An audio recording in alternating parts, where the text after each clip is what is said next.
Okay, welcome back to Case Studies. I'm so excited to spend some time with some business partners and friends and some people that we use their products. And so I know how the product works and feels and smells and all those things. But I've actually never heard, I've heard the origin story from a distance, but I don't have like the real details. And so, and we're also doing something different than we've ever done before, in that most of the time it's a one-on-one conversation. And anytime you, like, anybody who's ever built a business, that's not how businesses work. Yeah. Like, it's a team. There's, it's three-dimensional. There's all sorts of different perspectives. And so I'm really excited to like hear this story from all the different perspectives and where you were at in life when you're going. But maybe we like go back to the very beginning. So like, talk to me a little bit about upbringing. Where are you guys from? Yeah. And like, how did it lead to, we're going to go start a company? Yeah, yeah. Your skin looks great, by the way. Thank you. I was going to say, he's got to be using it. I've been using the products, and you know, you're not the first person who's told me. You got to be looking youthful. We can start with the, ladies first. You can share your upbringing. Yeah. I'll kind of share my background. Great. I always struggled with my skin growing up. And I don't know if any of you boys have had skin struggles, but it completely takes over you, your confidence, and you don't even want to go out of the house. And when I was in school, it was like the worst thing ever to go to school every day. And I actually got set up with a dermatologist and an esthetician, and they were able to completely change my skin. And as dramatic as it sounds, change my life. And what they were able to do for me is what motivated me to want to become a master esthetician. So I went to school to become a master esthetician, started my own practice, took clients every day. And, we always joke that mine and Ryan's pillow talk at night was like talking about skincare and my products and the clients. And that was kind of a little seed that was planted to want to start and create our own solution. So go back to like the skin, like I've got my son just has perpetual issues in it, and we honestly can't get around it. It feels like right when we get one thing done, totally something else flare. It's eczema, it's whatever it is. And so like we still haven't solved it for my son, but like how long did you have kind of skin issues? Because obviously like, there's an age where you don't care. You don't really notice it, but there's also like an age where you care a lot. Yes. Yes. And I think as a teenager too. Yeah. Oh man. So it went all the way growing up. Yeah. I struggled for a long time. And as a teenager, you have so many hormones that hormones don't really help the skin, So I think it took me about a year to get on top of it and then maintaining it and taking care of it. So I think you just got to find what works for your skin. A lot of it is internal.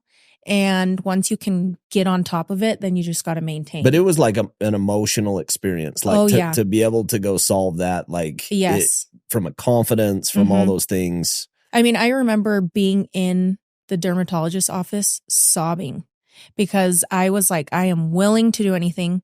I don't even want to go to school. Wow. Like, please help me with my skin. And she was able to do that for me. And, it could just be like teenage girls as well. But like, I'm seeing this with my daughters now.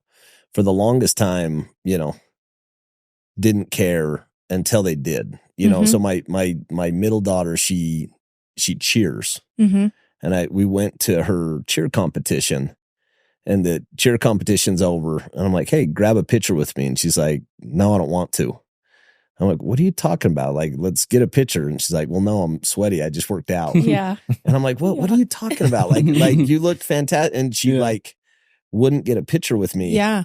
And then I end up like getting her to, and I posted it, and she got so mad at me. Oh, I bet. Sure. And I'm like, and I couldn't like understand but for her at 13 years old, just the social and confidence just matters so much. It was I hadn't noticed like how magnified it is at that age. And so I can only imagine like just how it And I think now it's even more magnified because we have filters.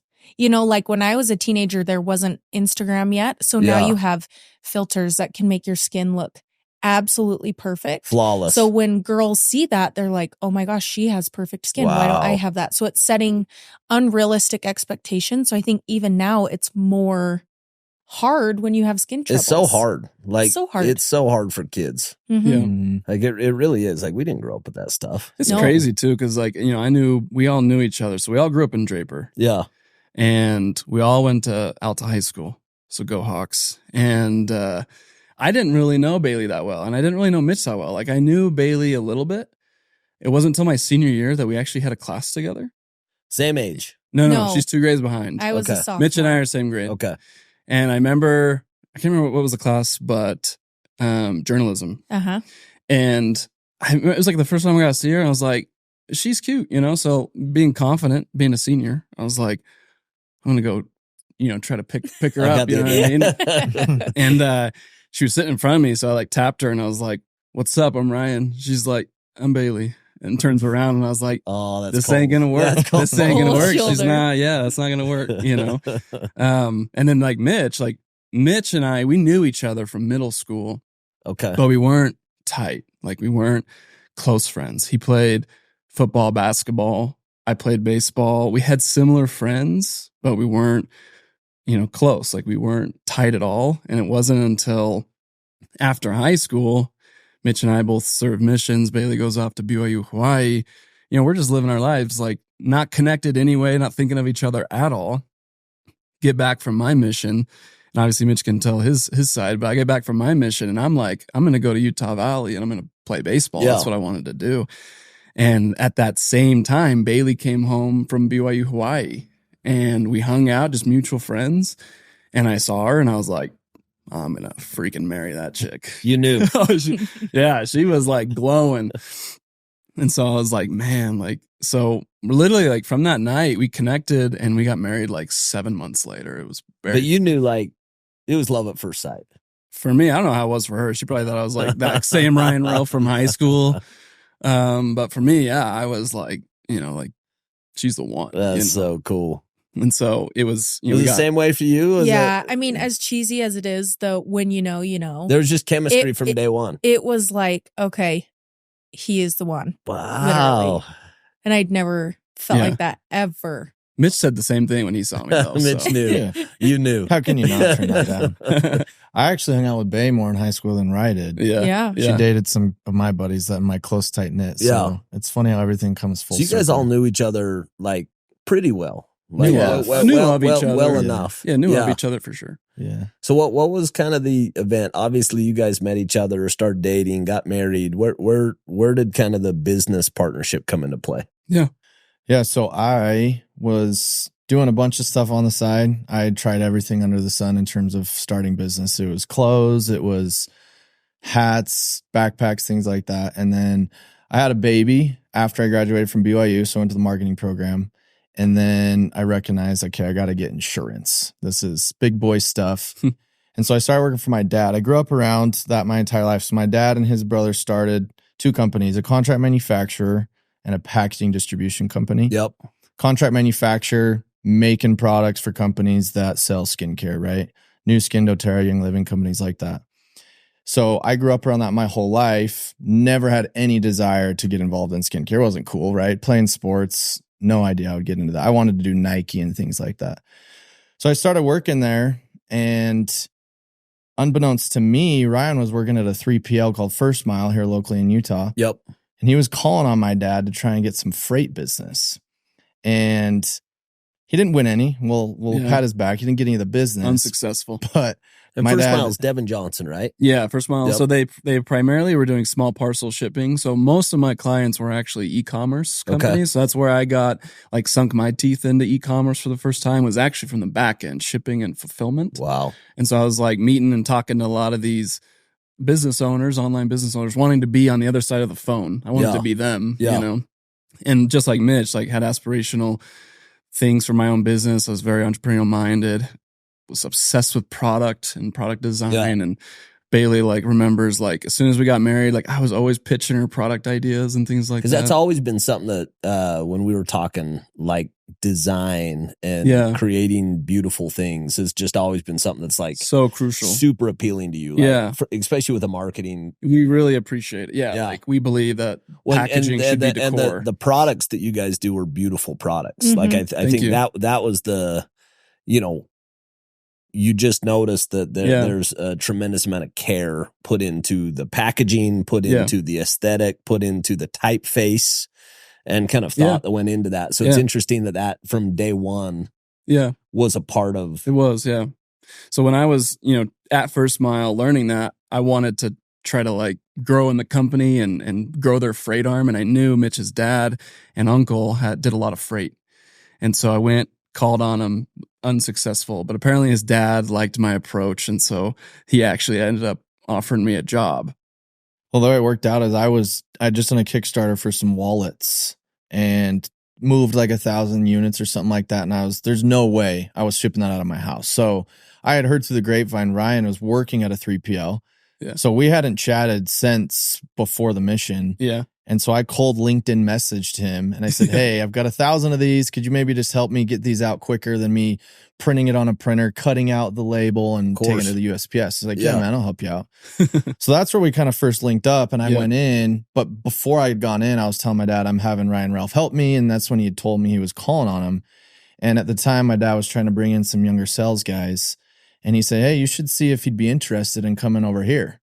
So I brought that up, and he was like, yeah, if it's, a good enough gig and there's the money there to support it. It's like, all right. So I told my dad that, and he obviously got the offer. I don't know how that interview went. It was probably like fantastic interview. Nailed it. Yeah. So you went and started working with Mitch's dad. So did Mitch. So we both took sales jobs. Okay. For the packaging company. And this is what year? This is 2017. Okay. It was 2017. 2017. So we essentially, you go to the store, you see bottles, the caps, the sprayers, all things that people don't think about. That's what Mitch and I were selling and developing for brands. And at this time, you were master esthetician or still going. So you were building your business. Yes, I was. And was being an entrepreneur always just natural to you? Did that always? Did you see yourself as an entrepreneur? Did you see yourself as like a small business owner? Was it more? I didn't ever look at myself that way. I was never like, I am an entrepreneur. I'm going to own a small business. But it kind of just happened, like naturally, gradually it happened. And before I knew it, I had my own aesthetics practice before Dime. So that kind of helped me. Yeah. But I didn't ever picture myself. I think it was in you though. Like she worked at certain spas and you weren't loving it. And so, like, basically, the roads led to you just starting your own thing. Yes. The self-employed kind of create your own business, got to build your own brand. Yep. It's super cool. Yeah, she built the clientele big and fast. It was awesome. And, like, she's so funny. She's such a hard worker that she had this little salon in her parents' house. And I would go there and, like, after work and stuff and say hi and open up one of these drawers and it's just full of cash. Like wads of cash. And I'm like, what is this? She's like, oh, it's like tips, people paying in cash and stuff. I was like, were you going to like bring this up ever? Or she's like, oh yeah, I just kind of put the cash in there. And you know what I mean? So like the mindset wasn't about the money, it was about the passion. It's just creating value. About the passion. And she's just such a hard worker. I can hear that with you. Even you telling your story, there's like a mission and a purpose behind it. It's you can kind of feel the changing lives. Yeah, I appreciate that. Doing this, the service that we provide is life changing, and you can hear it from a personal testimonial or experience. But I think anyway that it's something that I've noticed with entrepreneurs that great entrepreneurs, they're about like doing something way bigger than the money. Totally, and that's kind of what drives you through the hard times. Yes. And would you say that's more? When you guys look at like the heart and soul of the business, would it probably come from that? Like, is that the original like passion about Dime? Yeah. Is that just like creating? Would you guys describe that? Great solutions for people. Yeah. For sure. Yeah. I also remember, so when they were doing their job at the contract manufacturing, he knew what it costs to make a product. And here I am as a newlywed, and I'm like, hey, I need to buy my $200 vitamin C. Like, I need this. I'm sorry. For yourself. But for myself, I needed it. I'm like, how much is that liquid? And Sheesh. he would be like, well, from my end, do you know how much it costs to make that? So it also stemmed from, I want to create really good product, and we're not going to mark it up like crazy. You know, like, we're going to have it really affordable so that you don't have to break the bank to have decent skin. Like, you haven't spent a ton of time with Chelsea, No. but she is a skincare fanatic. Like, she loves love it. that. She's passionate about it. She like is highly opinionated on what Love. she uses. And so, Wow. but it's like crazy expensive. Like, you're Totally. like, we're buying stuff and I'm just like, this, you That's know, a like mortgage. crazy. It's like your tuition or the skincare. And so it is I know. like there's an ultra high premium for it Mm-hmm. in the Yeah. market for different brands. And so it's an interesting insight that like the markup on those has just got to be insane. Yeah, I mean, it was really cool for Mitch and I to have the jobs that we had because we got a lot of great insights on how those products were made. The sister company was a contract manufacturer, had 15 plus full-time chemists which we started picking their brains, talking to them more.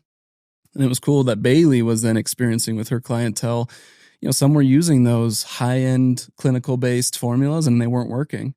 And then someone would come in and they were using like drugstore products and they were working. Wow. And it was like, okay, well, what's the commonalities there? And, you know, the three of us with just our expertise and professional backgrounds in the space, we could dissect these different products and all But these just paying attention. ingredients. You're just paying Totally. attention to results. You're not anything else other than just like, don't use that. It doesn't work. Mm-hmm. Yeah, so we basically just started to realize, you know, we could create our own solution. There was a gap in the market for clean. And you're how old? This was 2018. So, Yeah, we were 26. 26. Crazy. So you're so young. Like 26, looking to take on the skincare giant. Yeah. No, like and like it's funny now looking back because like the improbability of that story, it's such a hard market to crack, so competitive. Yeah, you know, when we and so, started like, doing it, we can't even count, you know, how many people had told us, you guys are nuts, this is never going to work. But I think when we constructed what Dime became and how we found a niche in the market, it obviously got us to where we were. And that was a big component of it, was products that work, products that didn't break the bank. And then we can obviously dive into kind of the ingredient profile, but the cleanliness of our products. So but go through that. Like what were the principles that before you ever got started, you said it needs to be this, it needs to be effective. Mhm. It needs to be affordable. Yep. But there's a big focus around like clean. Yeah. Yes. Yeah, so everyone uses it now. Back in 2018, it was not used It as was often. early, right? Yeah, it was definitely early in the movement and kind of the better for you type ingredients. Most people were saying paraben free, sulfate free. That was like on every bottle, but we knew it was way deeper than that. And like I had said, with our expertise, like Mitch and I, you know, we were working with these chemists and we would get insights from them down to a molecular level. If an ingredient was too close to of a carcinogen to be a carcinogen, how it's derived, and then Bailey, you know, having her education through NEMA, was also getting, you know, ingredient insights and education. So we were getting it from these professional angles. That was really cool for us. But when we launched Dime and started to, you know, obviously figure out our solution, it was important to us to push that credibility further.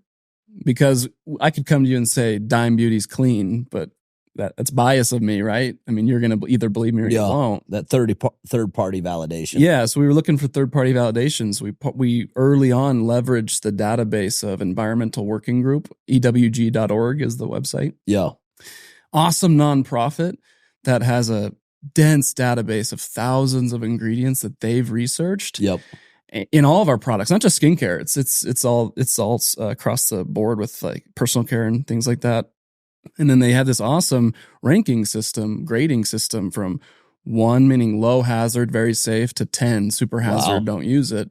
And we thought that was so cool. And so it was already in place. This was like an independent. That was already going independent. guys Pretty said, hey, infant. yeah. But Nonprofit. that was a big deal for us, was having a third party give legitimacy to our claims, because that was the challenge in the space, is everyone used the term clean, but it was there was super no arbitrary. scorecard. Yeah, Yeah. there Like was we no, would like, dive into independent. a ingredient list that was clean, and we were making these products, and they're throwing in all these ingredients that we had learned in Bay knew were really bad for your skin, drying, what have you. And so it was important for us to separate ourselves, state clean, but then what's our backup to show that it actually is clean? And so that's where EWG was huge. Yeah, like clean it's safe for you and the environment, because EWG gets into the environment even of certain ingredients if they're not biodegradable, things like that. Something that is, we push is barrier function. So making sure that ingredients don't damage or disrupt your barrier function. How your skin should naturally self-renew, protect itself, right? It's all skincare should be fortifying the barrier function, not destroying it. Yep. And so there are ingredients that are seen as tried and true, anti-aging or whatever it may be, that are actually super damaging on your skin. And so we believe clean is not only those things of EWG, but we get down to the molecular level of like, hey, this actually is kind of destroying the skin. Yeah. And or it's bad for you in general. It could be hormone disrupting, and or it's bad for the environment. So we try to get as deep as we can. And, obviously that's our message out to the world. Yep. So how does it go from that to a company? Yeah, like how does it go from idea to concept? Like what was that journey like? You guys in a room talking about it to... So, yeah, I mean, it was like, all right, this is going to take some investment, and we knew, just being in the industry, that we could make it happen, but being cash conscious to an extent. Because if Casey wants to go make a Casey facial serum, which we know would go gangbusters, but it'd be hot. You would go to a contract manufacturer and you'd have to order 5,000 to 10,000 units. That's their minimum order quantity. They're just not going to do it for less. It's not worth their time. Yeah. And so, and then, a product's going to cost anywhere from $3 to $6. Yeah. So you can do the math. Like, that's a pretty big investment for It's people. a big check just jump to try into it. it. Yeah, just to try it. And so, And that's only one SKU. If you consider having a robust offering, you're 5-6 SKUs deep, 60K a pop, you're already 300,000-400,000 in on just inventory before you've even sold anything. Yep. Yeah. And so it was, obviously Mitch and I just having that background game planning. Okay, like with Bailey, what SKUs are we going to offer? So we went super aggressive. We launched with like 10 SKUs. You guys came out the gate. I mean, I came to you guys and I'm like, we need this, this, and this. And then we were Gotta like, be well, that. operationally, this is what we Yeah. can do. Yeah. So Bailey, you've always been product, right? Yeah. Is it always just been like, probably because you're the closest to the consumer? Yeah. For sure. Like like, And I knew what consumers were wanting, Yeah. what they liked, what they didn't like. I mean, that's got to be so insightful as you Oh, guys yeah. make decisions. It's just like where the rubber yeah. meets the road. Totally. Like really like what you're experiencing. yeah. Because are you still doing the master esthetician stuff? Like do you... Sadly, no. I would say it was about a year and a half ago. I finally was like, okay. But you loved it, right? Oh my gosh, I loved it. Yeah. It was the best. Yeah. So, but at this point, you were doing it. Yeah. Like at this point, you were doing it full time. Full time. So you guys came out with aggressive with like 10 SKUs. Yeah. And initially, the concept wasn't what it is today. So we thought it would be revolutionary to offer a subscription membership model. Okay. So similar to a Costco, or there's some other brands, Public Goods. There's a company in the UK called Beauty Pie, and the concept is you pay a monthly or an annual fee, and in turn you get access to these products at a super discounted rate. Okay. So we loved this. We thought it was idea. revolutionary. You like the recurring revenue. You like the and it was like a consistency. differentiator, right? Like that was the thing we were running into, was we knew we had some unique elements with the clean, the pricing, the branding, all of that. But what's another way we can separate ourselves? And this was it. So we went pretty hard on this. We did like a classic Harmon Brothers Indiegogo video. Yeah. And we launched this on Indiegogo. Filmed it ourselves. It was very bootstraps. I mean, this was all self-funded. We Wrote never our own raised any script. cash. Self-funded via us. Yeah. And then we put this up on Indiegogo, and our goal was $100,000, which would get us maybe 1 or 2 SKUs. And we knew we'd have to skimp.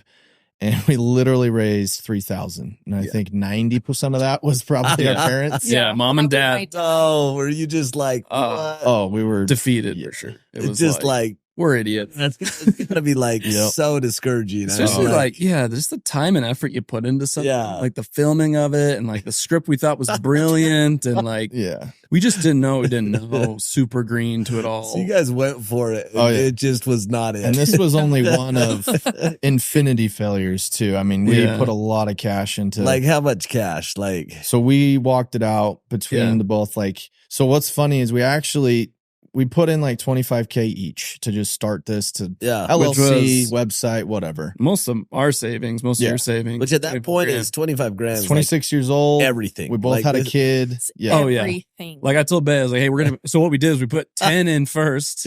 Put 10 in first. And I told Bay, and she's like, here we go. You know, I was like, all right. We still got some more left in there though, you know, some little security. Yeah. And then just, with marketing efforts and trying to get inventory and things like that, you just 20K. So you guys are like chips in the middle. It burned up all very fast. and it just doesn't do it. Yeah. So how do you recover from that? How do you like we pick yourself up from your bootstraps and like we were scrappy. I mean, we did this for a year. So obviously we still had a day job. So all this is done during lunch and after hours. Yeah, you're doing nights and weekends. Yep. And we had found a chemist locally who would allow us to just order a bucket of product instead of going and doing 10,000 units through a manufacturer itself. And then my dad had this little filler machine that he leased to us at nights. And so we'd order 1,000 bottles from China. We would get a bucket of product. Ryan would go and meet our chemist at the McDonald's, and it looked like a Walter White deal. Like literally, because he had to do it, on this at nights as well for him because he had a day job. Yeah. And he was just, I don't know, he believed in us. He wanted a little side hustle himself. And so, he made us our first few serums and things. And literally, I'd have to meet up with him, the Lehigh McDonald's. Okay. And I would get out of my car and he'd get out of his car and he would have these. It's literally like a drug deal. Yeah. Like he would have these like drums, basically. 5-gallon buckets. Yeah. 5-gallon buckets. And he would bring them over and I'd put them in my trunk, shut the door. And then we didn't say, we just said, all right, see you on the next drop, You don't even look at each other. You just. Yeah. Yeah. And one time he showed up and he had a full hazmat suit on. No, we didn't. Yeah. Cause he did not. Yeah. Cause he has to wear that when he batches and things like that. And so he had that on. He's like, sorry, I was rushed. And so I'm like, dude, do you see what this looks like? You have this hazmat. It's like Breaking Bad. I'm taking these liquid buckets, Yeah. And then I would bring him back to the office and Mitch and I. We had this machine hours that of the fill night. it, and then you sit there, and it's semi-automatic. You have to push with your foot, but then it's just running. Fill the bottle, you'd cap it, we'd carton it, and we'd fill 500 units. And we're like, cool, this lasts us for 6 months. Yeah, literally, Mitch fills it, passes it to me. I grab the bottle, put the cap on, put it in the carton, put a sticker. That's so and then we'd great. get like an order a day and print it out. We had this really slow. We eventually upgraded to a label printer ourselves, and it was like Big deal. and then rip it, slap it on, take the post office before home. We did that for a year. Yeah. And Just it was a a grind. grind. He still believed. He was Yeah, like, man. Yeah. We were burning cash. Like we had done, I was like 6 things before dime, and we gave up a lot quicker. So we knew there was something to this. You and knew obviously that, there was. you knew that there was like, hey, if we crack this thing, this could be something. Yeah. We knew our mission was powerful. We knew the products were good. We just needed to get it out there. Yeah. We needed to get some kind of marketing channel that was going to work for us. But you were grinding for a bit, and burning for a bit. Like I think about for me and being an entrepreneur at this point, there's a lot less consequence. Yeah. You know what I mean? You can Sure, go do a yeah. deal and it's like if it doesn't work, Yeah. it's going to be fine. But at that point, it's like you're kind of like all in. Like there's no plan B. Yeah.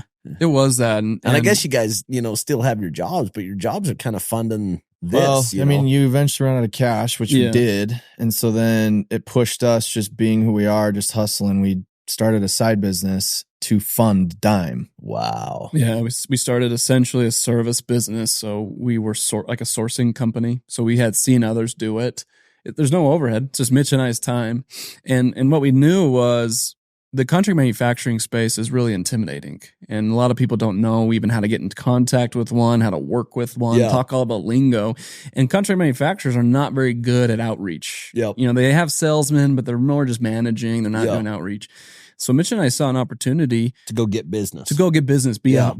a representative of a manufacturer and be hungry, Yep. and that actually proved to be true. We started cold emailing, reaching out to people, and we got interest. Just hustling. Yeah, I mean, now that we had a quota. What was it? It was like we both would send 150 emails a day, yeah, for sure, and grind. obviously the response rate is like maybe 1%. Yeah, And then of the 1%, how many are actually interested? So yeah, it was a numbers game. You guys- like you knocking doors, Yeah, right? You guys were grinding right now. It and it was. was grinding to fund this business. So you just believed in it. Mm-hmm. Yeah. And I Yeah. mean, we're doing this outside of normal hours, right? So then for our wives, like they're also grinding because they're handling the kids on their own, and you get being it. Like supportive. it's a huge deal to have a partner that'll help. I mean, for me, it's been everything. Yeah. Mm-hmm. When I think about success in business, it just wouldn't have happened without having a team. Nothing happens in a silo, and it's just a team effort for it to work. It totally And- is. But I think what's unique about this one is you guys are like the founding team. Like Yeah. there's a different level of support in the fact that the product ideas, you're coming up with those in real time, kind of seeing the needs both personally and like from your customers. Yeah. So you have like just really unique insight between like the gap between what the market's given and what people need. Mm. Mhm. Yeah, totally. Was that what kept you guys going? Was that what like gave you guys the faith? Was like, there's a real need that if we solve this need, people are going to love it. Yeah. Was it just knowing that, hey, I'm meeting with people every day Yeah. that need what we have and Mhm. don't know that it exists? Yeah. My clients were proof of the gap that was in the market. We just had to do it.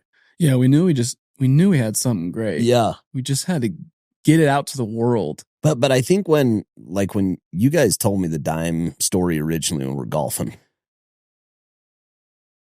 it looks like it's like hockey Yeah, curve. for Like, sure. Seems like like it's if you're overnight. looking over the course of 5 years, it looks like founded it, just took off. But like there was real time where you guys, Oh yeah. there was no light at the end of the tunnel. No, I mean, yeah. it was 4 years. Like, granted, there's people that have grinded for a lot longer, but 4 years where we'd spit out 16 LLCs in a year and a half time frame, just trying things. And then once Dime launched, it was more of the same. We had Dime, but it was like trying a million things. We had put tons of money at influencers. Nothing worked. Yep. We had tried the Indiegogo. We had done all these things. So it's like, yeah, after so long. You're wondering, is this the thing or am Yeah. I wasting my time? Totally. But I think what drove us is like people were getting product and people were sending us in the results Yeah. and making those comments like, And this it was is working. life changing. Yeah, it was working. Yeah, and some of those reviews in the initial days, like they're core memories for Yeah, myself. And totally but are. it's like someone had said, I've never felt comfortable going out in public without makeup, and using Dime for the last 3 months has given me the confidence to do That's that. incredible. And I think for all of us, that was what kept us going. Is Is like, knowing that it worked. Yeah. yeah, Yeah. it totally is. So when did it turn the corner? so we launched Dime officially September of 2018. We had this membership model for a year. And through that year, we burned, I think we walked it out. It was A like lot of cash. $400,000 in cash. $400,000 Inventory, yeah. influencer burned. because we had that other business funding. Yeah. So that business, we ended up luckily we ended up landing some really good clients. Okay. Awesome clients. Yeah. that, And that saved you. Oh, like you God couldn't saved, have dude. done. You It couldn't was have done Dime total, without that. total heaven sent. It was super tempting to not just give up Dime and do this. Cause like if we would have just It's done this, really it could have been profitable, pretty yeah, good. for And that's sure. what my dad had said. You guys should go just do that. Yeah. But we just Still continually got believed. drawn Yeah, back never- to never Dime. gave Yeah, it we up. all just believed like Bay could have just kept like going and growing in our own spa. Mhm. Yeah. And then we could have just been doing that, sourcing company, but we all just believed in this brand. And But like, when did it turn the corner where you're like, what's happening? Yeah. right now? So end of 2019, we kind of sat down and we said, okay, what do we need to adjust? Because it's like that whole story of the guy digging for gold, right? you He just digs didn't- forever, and then you eventually get like, I think we're believers that anything you put enough effort in and there's a real opportunity, it'll eventually come to fruition. So yeah. main things we changed was we went back to just a normal model, no subscription membership stuff. We felt like that was a pretty big kind of blocker to people understanding what was going on. We moved all of our packaging from plastic to glass and really up-leveled the brand. So the brand got a lot better. Like it felt more premium. Yeah. Mm-hmm. Yeah, more premium, put more emphasis on our formulas and the cleanliness behind them, right? And really amplifying that, like, this is who Dime is. So just doubling right? down on quality. Yeah, and then, like Mitch said, taking down that membership model. Those membership models are kind of friction. What was it? Was it just clunky? Yeah. Did it just not Yeah. flow? Was it just not the way people are used to buying this type of Totally. product? It's just a bigger Mhm. commitment, Yeah. right? Where if you can go to the site, buy whatever you want, whenever you want, Yeah. that's just so much easier. Yeah. So that was a huge deal. But something I was going to mention is Mitch mentioned influencers, which he can chat about because that was the turning point for us. But like influencers, we thought were a total scam. Like, Because you guys were 400,000 deep, and a lot of that was how many influencers we paid? I would say and half of that that was you got influencer. one sticks out Yeah. specifically. It was a younger girl, and we were also figuring out who our demographic was. So being young, you think you are your demographic, Yeah. right? So originally we were targeting, the teens, late teens, into the 20s, younger individuals Yeah. like ourselves, and it just wasn't hitting. We paid this one girl who was a younger girl. I think she had like 5K followers. followers. She had like, It was like 1 million. yeah, it was Yeah. 1 million. Million followers, $5,000, 0 sales. Dude, we were stoked. This was a big deal. No Like influence. She was interested in posting. That was a huge deal. Yeah. Like, she was interested in giving us a chance. We have like no following.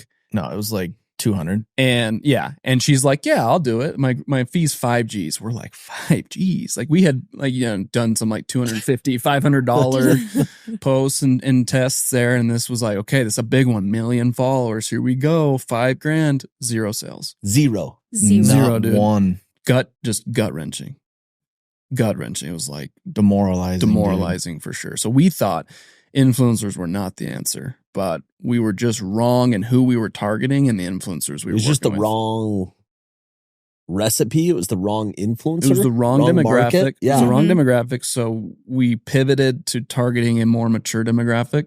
So older, like late 30s into 50s. And that's your customer.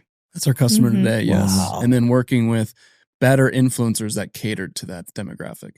Yeah, so I can still remember the day. So there was a influencer agency who I had been chatting with. We reached out to someone because it was like cold emailing. We had to just mass contact influencers and hope they would respond. That was first, and then they had to want to do it, and then their rate. And at the time, we had no analytics, had no idea. No. Yeah, no. Just yeah, shooting you in were- the dark. Yeah, you were just So, trying stuff. Yeah. This agency had reached out, or I'd got in contact with them in some way, and I'd just been chatting with them for about a year. And they were doing programs for really big competitors we aspired to be.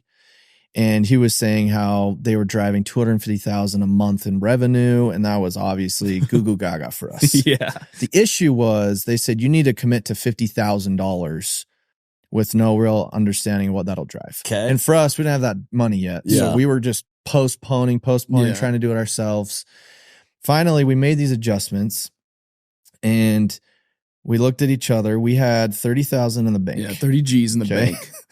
And we had to commit to this 50K deal. But what we had constructed was previously you had to pay it all up front. We negotiated where we'll pay it once they've all completed their deliverables. So they've all posted. Okay. And we did this on the whim that they would drive enough to then pay back. So we floated 50 G's, dude. And So- like in the savings is just a hope and a prayer, dude. That's Don't have a dollar amazing. anymore. After like the $100,000 or the one that you were planning on 100 G's and you got 4. Yeah. And Yeah. after the 5,000 that you got 0. Yeah. You're just willing to roll the dice again. Yeah. These guys were a little different. Their roster was a little different. So we just felt confident. But at the end of the day, like, it just takes that kind of risk. It takes that kind of chance. I think about this Tom Peters quote that he says, the people and companies that try the most stuff win, Mm-hmm. and that screw the most stuff up win. Yeah. And I'm just listening to like the 17 LLCs Yeah. and like just like Yeah. experiment after experiment after experiment Mhm. Yeah. that you kind of get so many shots on goal that finally like something goes in, you know? Yeah. And so you put out this 50 grand. What happened? Yeah. So we commit to it and it's nerve wracking because we don't have any more money. This is like do or die. So basically. if we don't make this happen and it's no sales again, we're going to have to go get money from family. And that was embarrassing for that us. was So not the move. Because still remember, it was laying sod on a Saturday. And at the time, so Shopify's the site we use for our store. And Yeah. you have an app and you can turn on notifications anytime a sale comes in. So at this point, we have one a day maybe. And it's like ka-ching. Yeah. So it's super And you're fired up. Oh yeah, it like drops down on your phone like the banner, and you're like, "Let's go!" All right. And so I'm laying sod at my house, and I have my phone on, and all of a sudden I hear a ka-ching, and then another, and it like starts to pick up, and It's I'm like, like, "Ching, what ching." is going The on? banner's like, So I text Ryan and Bailey. I'm like, are you seeing the same thing? I'm Is like, something dude, broken? Shopify's broken. You know, like, dang it, this is so annoying. Just to add another problem. Because it's never done this. Oh No. no, none of this No. velocity. So, like I said, we're doing an order a day. It's like $60 a day. Nothing. Okay. So this starts going off, and I think this day we did $12,000. So but $60 a day was the volume. Yes. Oh, Yeah, If So, that. so it was Yeah, like if almost that. non-existent. No. It was just like Oh. a drip. It was to the point where like when an order came in, it was kind of like, ugh, okay, we got to print this one order, take it to the post Dude, office. Yeah, we would take turns taking it to the post office, like getting in the car, Yeah. almost like the love drive it. of shame to the I post love office, dude. this. Like you'd walk in the post office, they'd see you and give you that look, like one order. Oh, we got two today. Yeah. Yeah. So the individual who had So posted, $12,000, she was local Utah. She only had like 60,000 followers, but had Yeah. a lot of influence. but the followers really cared what she had to share. And so one of our initial SKUs was the eyelash serum, boost serum, and that was what she chose to share. And that pretty much all that was that product. It went Yeah. off. We didn't have inventory to support this. yeah. So now we're kind of scrambling, like, what are we doing here? So we request like emergency buckets. We're going in and we're Mhm. working super late to get all these filled, and we didn't have enough cartons. So I think these ones we put in with no carton, and it was like a Yeah. note, sorry, we're out of pack. Like Super. Yeah. so scrappy and so unprofessional. Yeah. But had to do it. it hit, and then this roster that we worked with, we saw, like a 2x return on it. And from that point on, for the rest of 2020, influencers really drove our business and majority of the revenue. Because Yeah. you're going into a time in 2020. I think everybody remembers 2020 and Oh, where yeah. they were at, Mhm. just because it was that COVID world. Yeah. But for you guys, it was Yeah. We just had a baby. Yeah. We had a baby March of 2020. We had one in April. Yeah. That's literally like when it hit. Yeah. But the good thing about COVID is everyone was home. Everyone was looking at their faces. yeah. So Yeah. they cared about their skin all of the sudden because they had nothing else to do. And then they also cared about clean. Because with COVID, everyone was like, it was oh my gosh. Yeah, it was so that's scary. interesting. Yeah, because it was. Mm-hmm. I mean, the world had kind of gone nuts. Yeah. You know what I mean? Like you really didn't know what to think about anything. Yeah. I mean, the better for you ingredients, the focus on them heightened for sure because of COVID. Because Magnifying glass. not only are we washing and sanitizing, but now we're like, okay, like what's good for me and my body and what's good for my skin, like everything I'm using. So you guys do that first campaign and it works. Mm-hmm. And then was it just like, let's see what this can turn into? Yeah. So at that point, it was a management of inventory and cash. So obviously, you don't know what's to come. Is this a one-off? Yeah. But we started to see it with, I think our success rate was like 50%. If they presented us 10 individuals, 5 of them were going to be profitable. Yep. So then I was trying to do the management and the forecast of that Yeah. and manage the money. So we didn't raise money ever. Ever. And so it was bootstrap the whole Self thing. funded Mhm. the whole thing the entire time. Living off my drawer of cash. Yeah. We had to dip into the drawer of You're dipping everywhere. we got those tips to good use, I guess. It was crazy. Like, the game of inventory is insane. It Like, feels like it's keeping almost up. impossible. It is. Mhm. It kind of make you go crazy because You you're know- like, I can't stock this stuff Yeah. or Yeah. we're going to go broke. But then you look bad for not having it stocked. Yeah. Totally. What I would say is like, because of, Mitch and I's background, basically doing and helping with supply chain for other brands, that was super pivotal If you to keep up with the if volume. you guys wouldn't have had like the rubber meets the road, do it yourself, that business, it feels like it never would have worked No. totally. Hmm. because you can't outsource that to somebody to go work nights and No. weekends. And No. like, No. you guys had to solve those problems Yeah. yourself. And that's what I was Yeah. going to say. I think there's so many cool brands, especially in today, and they launch and they get so much hype so quickly and they sell out. And then they can't restock quick enough to like capitalize on that Lose the momentum and buzz, that yeah. hype because they have lead times with their suppliers. And so Yeah. that was like our biggest enemy was we need to scale with this hype. And literally, like I remember people were tagging Dime Beauty on social media going, have you guys heard of this Dime Beauty company? Like I'm seeing them left and right. Like who is Dime Beauty? They're so annoying. Like da da da da. And we're like, this is awesome. Like it almost went like, I hate the term, but it went like viral. And the keeping up with the orders was the biggest thing for us. And So like give literally, me some like to think about revenue from doing one order a day to over 6 months. What did it turn into? Over the first, I think we hit our first $1 million month in September. yeah, And was that just like, dude. Oh, it was, I mean, so we still worked for my dad at this time. So we're managing all this, filling orders, filling product, night, day. This is starting to turn into something. So now Yeah. we're kind of getting to this point where we got to quit, but we still don't know what this is. So there's a super high level of risks. We got Yeah. insurance from my dad's company and all Not this. self-sufficient yet. And some things we did that were strategic is, and it's not great nowadays from a consumer standpoint, but we did a bunch of pre-sales. So we had on our site, you could purchase it, but we didn't have any inventory. so you'd go get the inventory or So you'd they go would get the cash? buy in it, we'd get the advance? cash, would then use it to get inventory until we had enough Yeah. cash base. I mean, we were setting expectations on the website. We'd say Yeah. this ships in 2 weeks. But just getting creative with the We financing. had to get creative to Yeah. keep up with the demand because Yeah. we knew if we didn't, it would crush us. We Yeah. had to scale with this volume. So then in April is when we started actually hiring out high school, college kids to help us with orders, help us Yeah. fill in product. And that was super nerve wracking because we had to pay people, not really understanding Yeah. what our financials look like. Yeah. And that was, but it helped us because then we weren't so backlogged. Yeah. And we had these influencers. We didn't really do much on the like paid ad side or Google or anything like Like that. It was Facebook ads. Yeah. primarily influencers driving the revenue. And a lot of it was working with them too on timing, and they want to only promote when there's product available. So there was a lot of caveat with that as well. And so 2020 from like an inventory logistics standpoint was Insane. definitely a fire hose. Yeah. I mean, literally that chemist, we went from 2 buckets to 7 buckets to 15 buckets to 2 drums, like barrels, 55 gallon. 55-gallon barrels. And he's like, hey, whatever you guys are doing, keep doing it. You know? And like that turned into like 10 barrels. Like we're like talking serious product that we're moving. And that is he we're just having to like, ship. Oh, he's just like, this He's is loving insane. it. Yeah. And like, so we were all just like, it was just such a grind together. Every aspect of the business, everyone involved, we were just nose down grinding, the resilience. And honestly, just like, we can't let this lightning in the bottle go. you felt like We gotta you had capitalize. something and you just would not like, Had to you capitalize. weren't Mhm. going to miss it. We didn't want to disappoint the customers. Like we didn't want to disappoint everyone that was loving this mission, loving the solutions, the reviews and everything was coming in. It was so great. We didn't want to disappoint them Yeah. by going out of stock. That was like the worst thing ever. So it was just, that was So game plan. first $1 million month. And at that point it was the month prior where we were pushed to quit. So we had to quit our day job.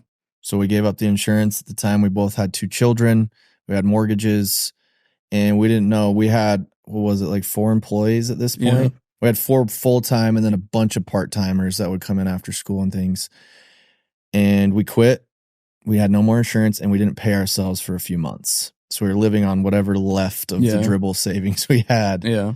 And we had to move into a space as well. We had to go into an office. Yeah. Physical space. Yes. Yeah. And it was local. It was the landlord that my dad had used. So he had one little bay. It was 1,000 square feet of office and 3,500 of warehouse, right? Because we were doing all the orders. We were making the product. Yeah, I was going to say a big competitive advantage is we try to do everything in house that we can, Which is a so lot of hard. people- So hard so to be hard. vertically But integrated. if you can do it, that's the best way. well, right? especially It's during just so COVID, hard. when Oh, you yeah. couldn't yeah. get Mhm. anything, like no one could fulfill on. Yeah. You know what I mean? Mhm. And so like even me, like when I worked for First Mile, small little brands would come and they'd say, hey, I'm doing 5 orders a day looking for fulfillment service. I'm like, hey, to do those at your house and take them to the post office yourself, And so for us, it was always, we're going to do our orders in house. So we Yep. needed that flex space. We needed warehouse. Yeah, you need to be able to do it. Mhm. Yeah. So we go and tour what ended up being our place in Draper, just by the aquarium. And we were looking at the bay, and the bay was the company that was there prior was a mortuary. So they were one bay was a viewing, and one bay was where they prepped the bodies. And so Mitch and I are taking a tour of this place, and we're like, okay, yeah, this could work. And we were in the viewing side, and they were like, the other bay is actually going to be open if you guys want it. And we're like looking at each other like, could we even afford another bay? But like, we'll take a look. And we go in, and they have their full prep room in the warehouse in the back.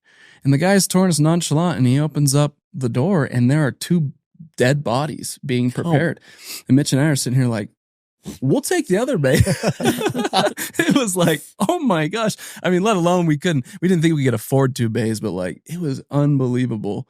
And so then we would tell all the employees that the place was haunted and stuff. But yeah, it was $5,000 a month commitment. Yeah. And that was a big deal. Oh, huge. so scary. It was like, We have no idea what this is still. Yeah. So it's just like a one-off 1-year thing. And Yep. so we signed a year contract with it, and literally a month and a half in, we were bursting at the seams. Just pallets, We- inventory, getting orders out. Like, had to expand. oh, Yeah. But we were there for a year, and it served its purpose. Yeah. Everyone was just packed like sardines that eventually started to work for us. Customer service inquiries started picking up, so we had to hire a bunch of customer service reps. We needed support on the marketing, the finance. And so the office literally had 2 offices and just like an open room. yeah. We used one of those rooms for a conference room, and the other one was for Our kind of the office. printing. Well, it turned into our office. Yeah. Initially, we were out in the open Yeah, with we were everybody, open, yeah. but it was fun times. It was It definitely was. chaotic, and it was crazy. Yeah. But 2020 is when things really started to pick up. Yeah. And then we just rode that momentum into 2021. And What did you ever feel the dip? You know, you have kind of all these companies that got this sugar rush from Mhm. COVID, and they got this big bump, and you take the US stimulus and money getting pumped into the Yeah. market. Was there ever a dip where you're like, oh, consumers aren't spending the same way that they were? Or has it been something that's just continued to grow or continued to expand? Yeah, I mean, we've had super healthy, consistent growth. Like the rocket ship growth, have we had that year over year? No business can sustain that, Yeah. right? But I mean, we've been fortunate enough where Continue to grow. the continue to products that expand. we're making keep people coming back. Mhm. Yep. And that's one of our biggest values as a business in terms of like company metrics is our retention is world class. Like it's the best you'll see. And it's due to the fact that our products are incredible. Yep. The energy and time we put into it. And then obviously this experience the customer has with Yeah. front end on the customer service, shipping, all of that's a huge part of it. yeah, I mean, it's one of those things like as the business grows, the problems don't go away. Well, they They get different, they get Mhm. bigger. but, some but of I them. think that's kind of the point. Like problems are a sign of life. Yeah. Mm-hmm. And I think the goal is to like upgrade your problems. Yeah. I mean, like there's different problems. Like Yeah. can't pay the rent Yeah, is a problem. Yeah. for sure. Busting at the seams and figuring out how to like go fulfill more order, probably a higher quality of problem. And it feels Yeah. like at this point you guys had upgraded and were continuing Mm-hmm. to upgrade the problems you were solving, but you guys got good at solving them before. You know what I mean? I Yeah. think that's just from listening to your story, there was a resiliency Mm-hmm. that ended up being a superpower for you guys where you Yeah. just continued to like, you wouldn't quit.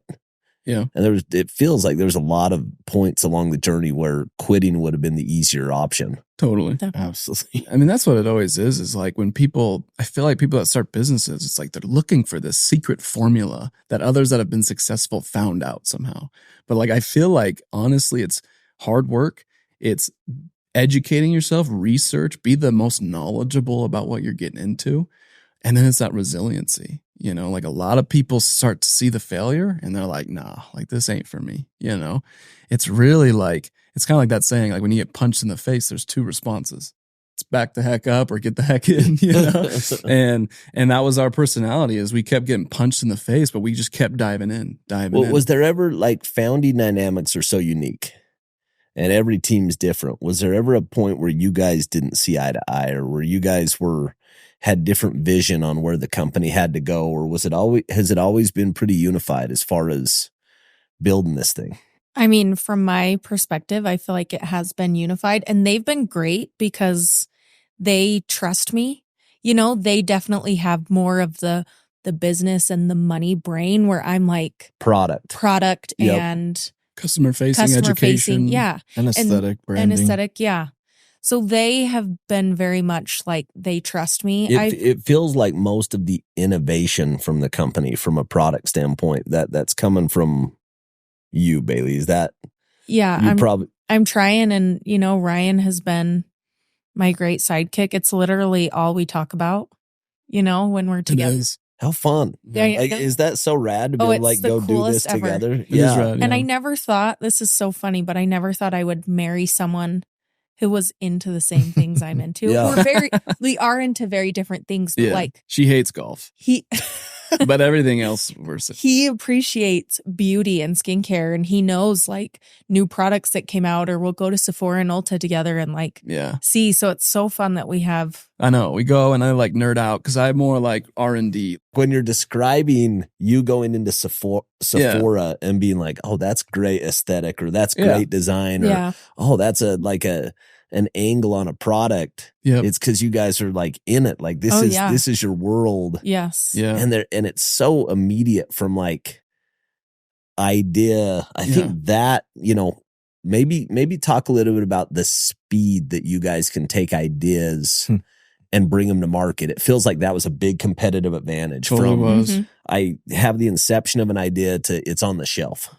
Yeah. I mean, not to get too deep into like the lead times and everything of product development, but that was definitely a competitive advantage for us going into like 2021, riding that momentum in 2020. Our big thing was let's aggressively launch new products. And because of our background, because of our chemists, resources and everything, we knew how to get packaging in quickly.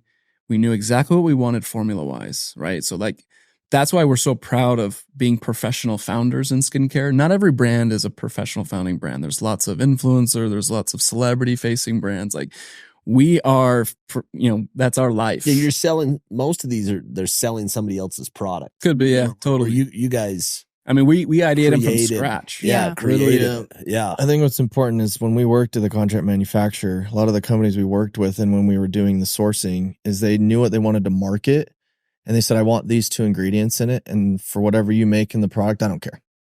So I think what we did as a differentiator is we're a product company Yeah. that markets, whereas a lot of those companies are marketing companies with a product. Yeah. No, it's a big difference. It's a big difference It's a huge between those difference. two things. Yeah. Yeah. Specifically, one of them is obsessed with the customer. Mm-hmm. Yeah. You know what I mean? And the other Yeah. one, it's more focused around like selling, Yep. but one of them is just about solving problems. Totally.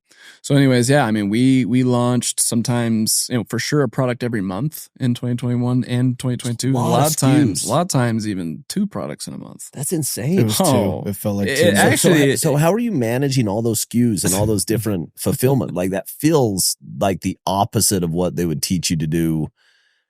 Like in a business school, it's like, hey, go be great at one product. Mhm. And, Yeah. and I'm sure you guys had certain SKUs that just dominated other SKUs, right? Totally. Yeah.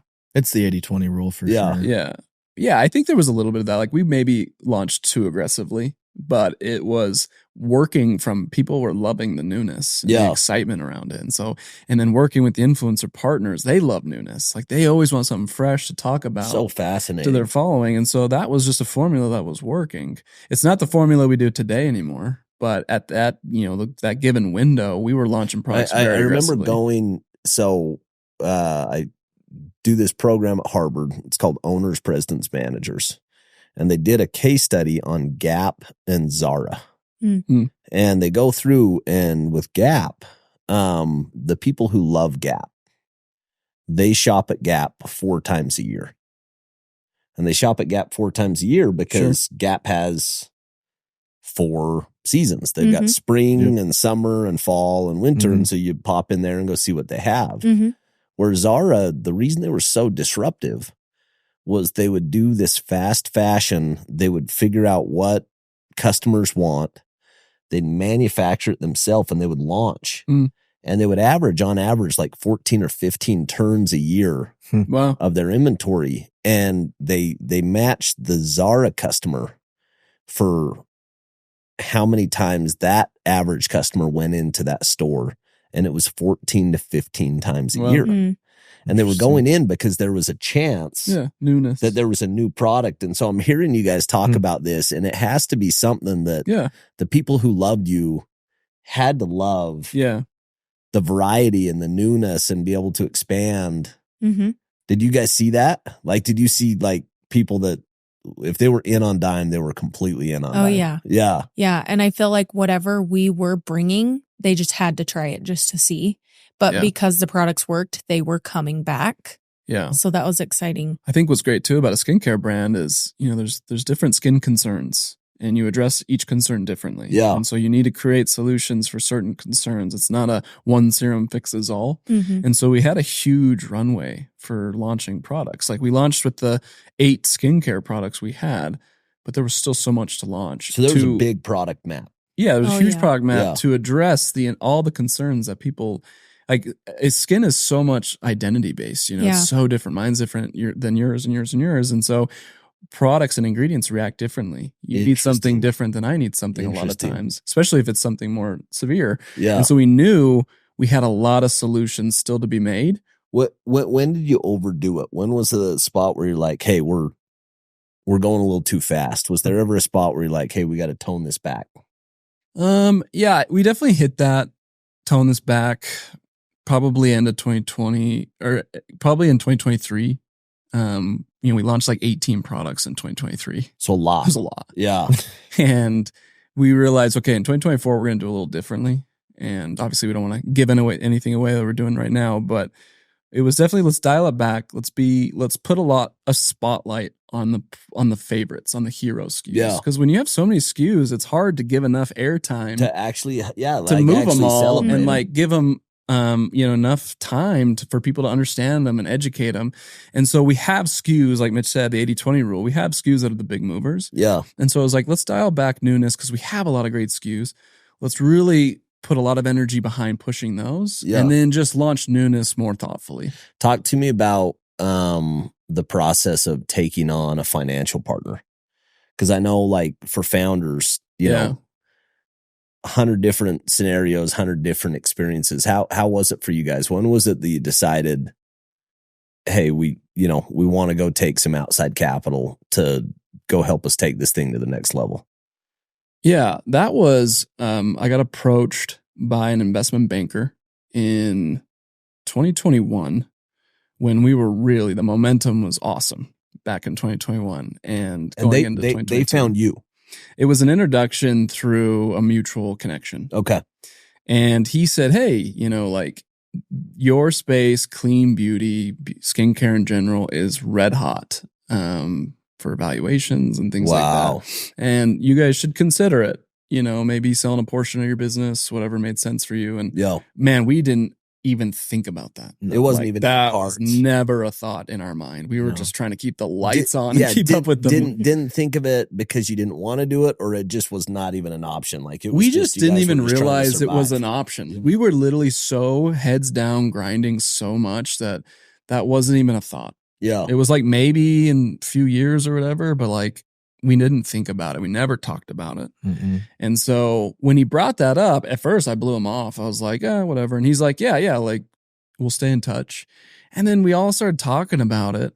And you just don't know what tomorrow brings. Yeah. You don't know if the business you've created, like where it's going to go and what's going to change culturally or whatever. Yeah. And so for us, it was, let's take advantage of this moment and still maintain control of the business, but bring on some institutional capital and then try to really fuel this thing to take it to the next level. How did that process go when you were choosing who to work with? It was intense. Yeah, we did not get the heads up on how crazy that was going to be. Because for us, like we didn't need capital, right? Yeah. We were profitable. Yeah, the business we were was cash flowing. Money. We didn't need capital to grow. So for this move, it would purely be to set ourselves up, secondary move. But and it had to have been hard because you were still busting at the seams. Like the pipes were still breaking as you're building this business. Yeah. Yep. How did you manage those two things? Because anybody who's been through a process, it kind of it's a second job. It's all consuming. Yeah. Like Mm-hmm. And when people want you, they really want you. So you're kind of dating. Like they're really working Mhm. hard. Yeah, we feel grateful. We had a lot of interest. Yeah. We did a lot of management presentations. Bailey loved those, and Did you You like know, them? Or were they know, hard? Some. Yeah. They Well, I'll say you know, some. when you say the same thing, because like you're telling the story, it can kind of Just get got redundant. a little Yeah. redundant. Yeah. And I would say most of the people in the room aren't my brain. You know, it's very much business brain. So when I'm trying to like speak Yeah. to these older Relate to men 'em. about Yeah. relate to them, it was just sometimes hard. Yeah. But Yeah. it worked. Yeah, it did. And yeah, so anyways, it was challenging. It took a lot of time, but you know, the group that we went with, the deal made the most sense. It Yeah. was exactly what we were looking for. So ultimately, you kind of said, this is the deal that we want. Yeah, Yeah. it definitely was that. And, you know, for us, we believe in the right now and in the future. Yeah. We knew that there was still a lot to accomplish. Like we hadn't even gotten into Ulta at that point. Yeah. Like it was still being teed up. It was and teed worked up. on. Like it Yeah. it was a really big opportunity that was in the works. Yeah, Right? yeah. So, you know, the Ulta thing is pretty insane. Like it's something we're extremely proud of. It's like a massive milestone that this skincare brand out of Draper, Utah gets into one of the biggest beauty retailers in the world. Wow. You know, and so that's a huge milestone for us. And it was funny because, you know, we entertained calls for about a year with them and just not really getting anywhere. Yeah. And they were very nice. They entertained calls. Sorry, yeah. Yeah. That's fair. that's fair. Yeah, they entertained the calls. That's They fair. weren't taking us too serious. We weren't sharing financials or anything. Yeah, it was all just but surface did level. you guys just know? Did you guys just know that's where we want to be?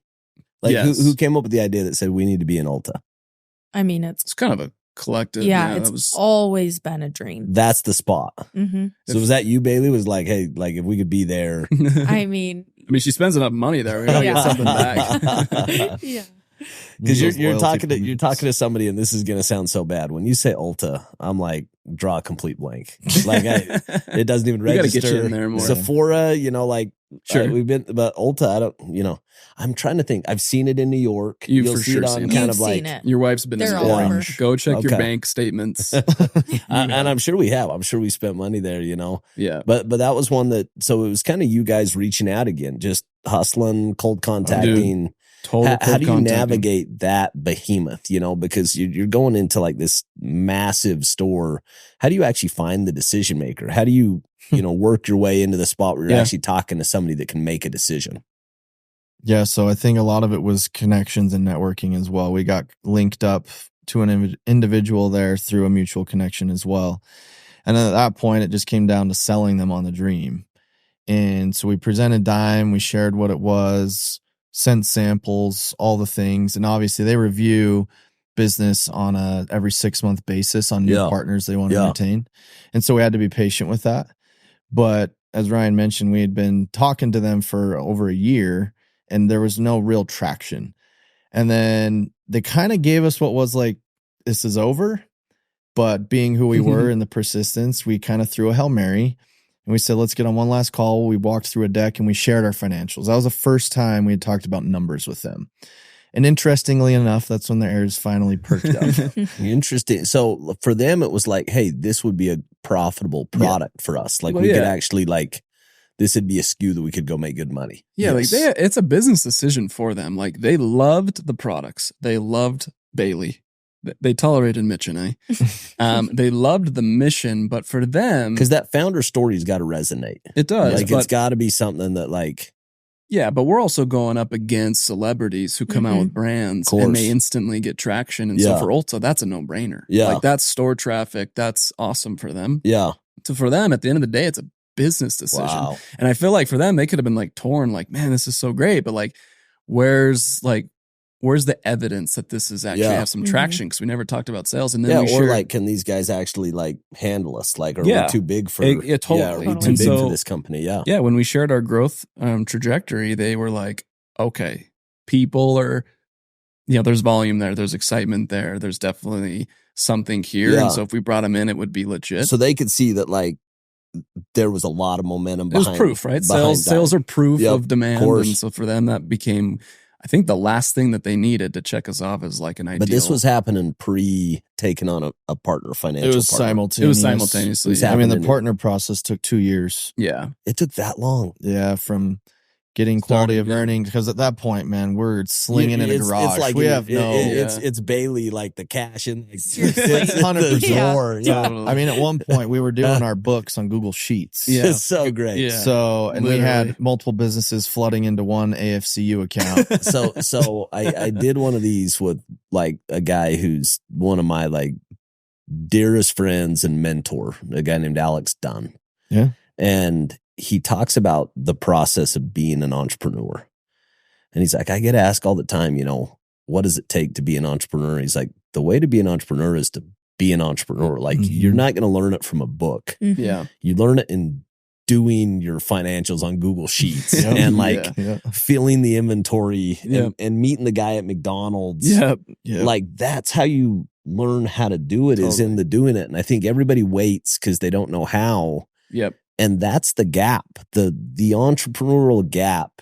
Harvard's definition of entrepreneurship Yeah. is the desired outcome without regard of resources currently controlled. Yep. So the entrepreneurial gap is we know we want to go there. Yeah. We don't have the money. We don't have the skill. We don't have the talent.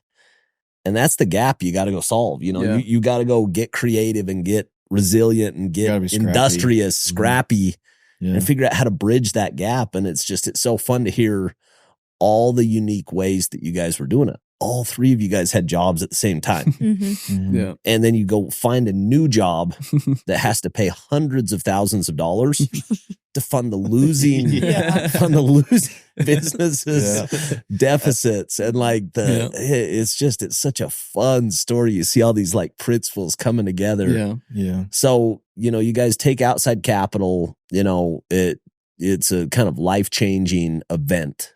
Yeah. Kind of a fairy tale event, Yeah. where Totally. you look back and you're like, this is crazy how this happened. Talk to me about the future of Dime. Like when you're saying, what do you want it to be? Because you built it to this point, but when you fast forward 3 years and 5 years and 10 years, what do you want this brand or this product to be? We feel like we've created an evergreen brand, a brand that will last forever. Yeah. Like we feel like the principles, the demand for it, the mission we have created and stand for, we feel like it will stand the test of time. Yeah. And so Ulta is proving that out. We continue to exceed their expectations with sales and With the rollout. with the rollout. Yeah.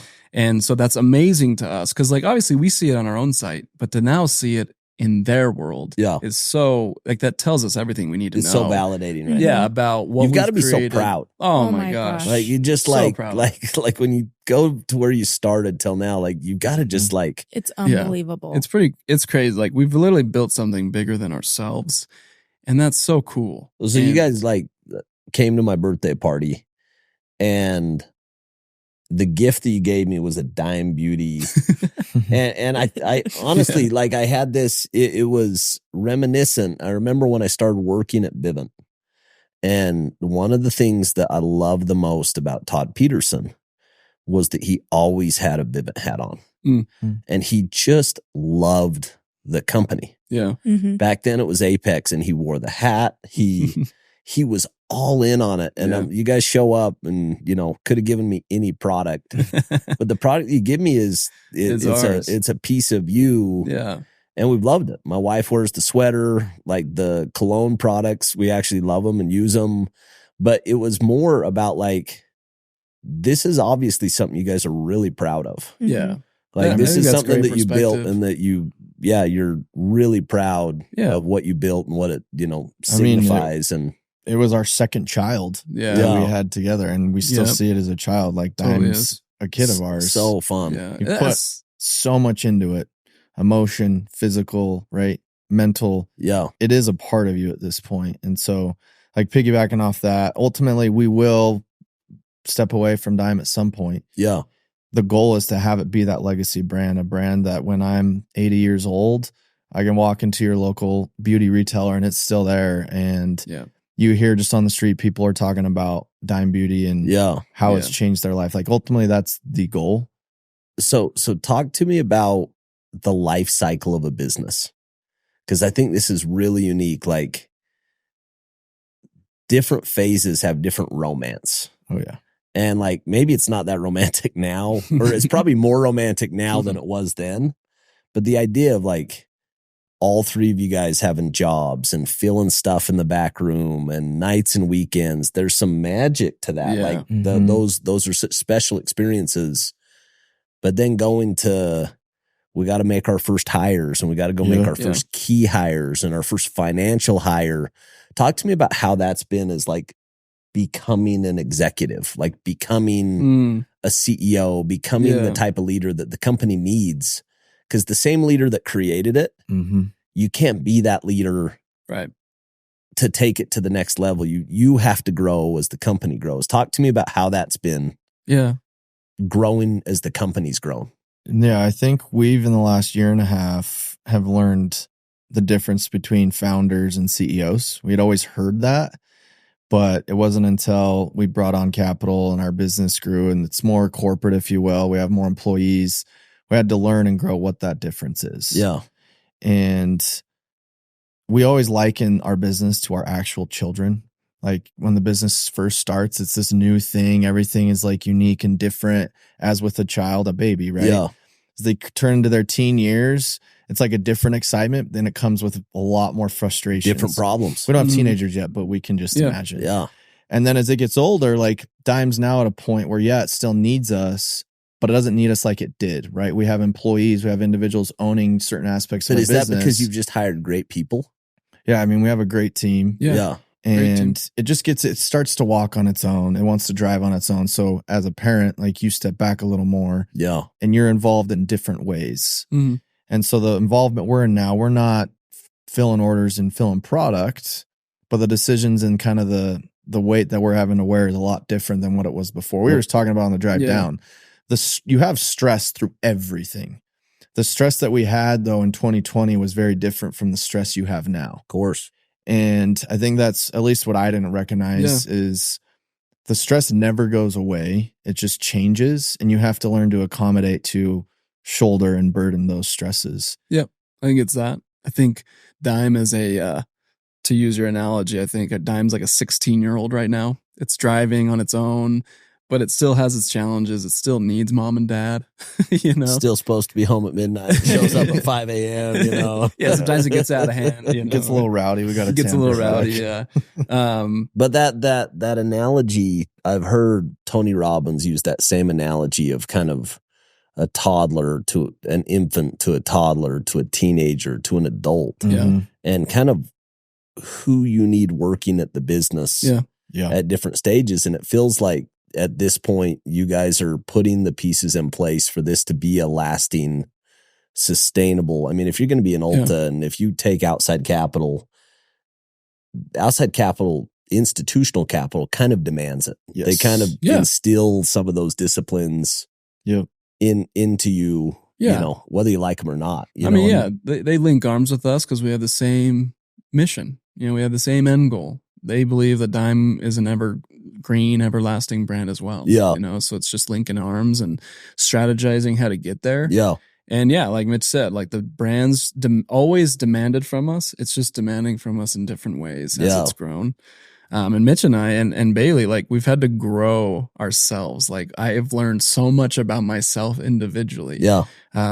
Managing people. Like I thought in my mind, just maybe being overly confident, I was going to be so good at that, And then as you get employees, like you realize you need to lead them differently. You can't just lead the same. Like you got to understand that individual themselves and establishing that culture that we have at Dime. Like we're proud of it and where it's going. Yeah, it's so fun. So I've got a couple more questions before we finish up. This one's to Bailey. So how do you balance being a mom of 4 kids and also being a founder and being an entrepreneur and the demands that each of them require? That is the ultimate question. Yeah. I want to hear the answer too. Yeah, I bet you would. I don't know if there's complete total balance. I feel like you give your energy to each, and I'm a mom when I need to be. I help with Dime when I need to be. I'm just trying to split my time, but I don't know if there's ever a total balance in everything. Yeah, I mean, just sorry to cut you off. I want to That's give an okay. example to support you.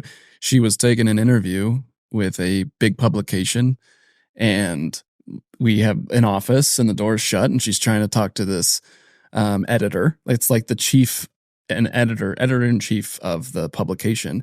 And literally during the interview, our 2-year-old daughter is screaming at the top of her lungs, Howling. banging on the window. Screaming. And here she is trying to focus and answer, the questions, all while trying to Without be a mom and losing silent, mind. And so sometimes they just kind of come together. You can't Yeah, they separate do. them. They just, So you got to do great. them all together at once. And even through Dime, we now have 4 kids. You guys are at 3, and you just do it. There's no, you be the mom, you be the founder, you be the entrepreneur. You just do it. Yeah. Yeah. Yep. So great. I'm thinking of, I don't know if you guys ever saw that. Like, there's this guy, he worked for CNN, and he was a reporter, and he was kind of living, I think it was somewhere in Asia, but he was like a reporter for CNN, and he's, doing his interview. And then you see like one of his kids and the door opens and this kid comes flying in and like I think it was his spouse that's like crawling on her knees to grab the kid. Like in the middle of this live publication. And there's just like some beauty in the chaos. Yeah. There's some beauty in the like all of us Realness. are trying to like act like we're buttoned up, and we're just not buttoned up. Like there's like cracks in the foundation Totally. behind the scenes. Yeah. I also love that our kids are able to see us working hard. And like even my 3-year-old little daughter talks about her Dime products, like they are as much invested in So the fun. brand. And I think it's so cool that they can see their mom and dad working hard on something that they're passionate about. Yeah. It's so cool. Like, Bae she's in a lot of the photo shoots. And so our daughters will be like, are you going to the photo shoots? It's like they know. And then when I get on a call, they always go, is that Mitch? Are you going on a call or a meeting with Mitch? These are your kids. These are my kids. I mean, they're literally 7 and under. And so, and like we always take them to the office. They see the warehouse, and we have those memories, filmed. And you were talking about core memories before. I mean, these have just got to be core memories for your kids, where they're growing up to seeing you guys like at the warehouse, like just doing the work. It's so fun. We have countless videos and pictures of our kids in the warehouse with us, popping in orders into the big Gaylord to go out to USPS, right? Yeah. But kind of going off the chaos, I think that's been demonstrated in Dime. I think we have somewhat had a chip on our shoulder, and we're hardworking. We feel like we're kind of the overlooked individuals, and we feel like Dime is that, and it kind of appeals to that type of customer. Yeah. And I think that raw realness is why people appreciate Dime, right? He had mentioned so many brands are celebrity backed and tons of cash is thrown at it. We've bootstrapped this business. This is us at the core. It's a child of ours. And Bailey, she's incredible, master esthetician, but she doesn't have 500,000 followers, right? Yeah. And so I think people appreciate the fact that any single product that goes to market from Dime is approval by Bae and by Ryan. And a lot of brands, you're not going to see that, where the CEO or whatsoever is going to be proving a product. No, right? I don't want to say no one cares, but no one cares like that. No, Right. Yeah. Like I think they're that- like personally like sourcing the product quality and like even just listening to this interview, it makes me like love the product more. And but I think that's what happens with brands. Sure. Brands are like a love affair. It's like an emotional connection. It's not, that there's the actual product, but then there's that emotional tie, which is like, I can resonate with this brand. This brand calls to me. And I think the blue collar, scrappy, love the customer, like passionate about the solution. Mm-hmm. I mean, my wife says that I should care more about skincare. Like anytime I go golfing, she's just like all over me. She's just got to wear that sunscreen. Yeah, you like have to wear that. she is like, she's like hammering me. But like, I'm not passionate about skincare, but I'm passionate about passionate entrepreneurs that care, Yeah. Right. which makes me actually like care Passionate about about skincare skincare. because I'm Yeah. like this, like I can feel like the energy and it's so inspiring. So I'm loving this story. Yeah. I mean, we've poured blood, sweat, and tears. Literal Literally. blood. You can feel like, it. Like you can, I mean, literally, you like can- it has brought 2 grown men to our knees in tears, and we've also rejoiced in tears for sure. So talk to me about that because everybody sees the success. Like, talk to me about the low points. Like, where was the time where you're like, this is rock bottom? Like I'm broken. You know, like Yeah. when you say this brought us to physical sad tears. Yeah. Like, what's an example of like? So I can still remember a specific core memory again. And we were trying everything with Dime, right? And we had I went through this pretty rigorous Facebook program. So we To run put Facebook ads. Yeah, to run Facebook ads. Cause I didn't learn that at school. You don't get that tactical in your education, right? At least back then you didn't. So we agreed to have me go through this program. It was $7,000. And at that time it was a lot. Big investment. But we were like, let's invest in this, get into it, learned all these things. And we were trying to do this program to launch the eyelash boost serum and was doing everything by the book, best practice. And what we were doing is we were running ads to do a launch and get a ton of email signups. And we were acquiring a bunch of emails at a really good rate, the rate that we were trying to go for. And I think we had 50,000 emails and we had spent a few $1,000s to acquire those. And the whole plan was to launch an email campaign when the product was live. And that would be the way to get people engaged versus just a cold ad, right? Yeah. So we do this, all psyched. We have this really cool landing page, tons of unique value add call outs and things, thinking we'd get a few 100 orders, right? Launch this, again, not one order. And I can remember this is after I don't know how many low blows we had at this point, but for whatever reason, this one just felt like it broke me. And I felt guilty because I was through the program. He invested, he gave that commitment, and it was like on my shoulders or what have you. But I can still remember we had it launched, nothing happened, and I just kind of closed up, put my phone to the side. But I can still remember a text I got from Ryan, and it was like the not Happy Gilmore, the Forrest Gump. Forrest Gump. He's waving on the boat, you know. Gotta cheer it up. Gotta keep the spirits He sent high. me that, and for whatever dumb reason, that just stuck with me. And how you guys cared about each other. Like we're family at this point, For sure, family. And it kind of speaks to how crucial it is to have the right partners in this because we had done things solo, and riding solo is hard because when you have those ebbs and flows, and when you're in that down. What we've found is like something that really triggers me a lot more than him. He's there to pick me up. Bae's there to pick us up and vice versa. Something that triggers him may not have me, but we're always there to support each other. Yeah. And there's no way I could have gone through this without being partners with the Ralphs on this. And I hope it's the same on their end. For sure.